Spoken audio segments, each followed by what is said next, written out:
Eto pa mga boss, dahil nagja-jogging yung aking mag-ama, nandito po ako at ako'y nag-a-upload. Eto, mga ilang beses ko na nakita na parang, tingnan niyo po ha.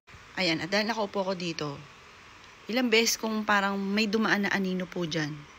Gumanon. Hindi ko nila siya pinapansin, pero ilang beses. Tumitingin ako, baka may ibang tao naman po, mga bossing.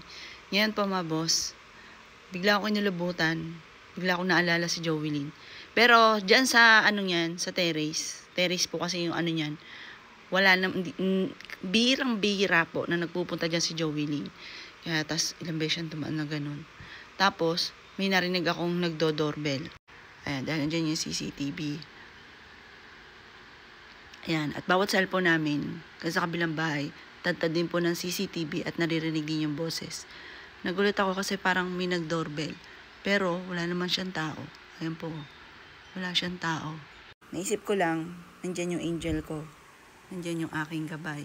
Ayan po. Bukod kala Mama Mary, Mahal Santo Niño, si Papa Jesus, Saint Anthony, nandyan si Joelyn. Yan po mga boss.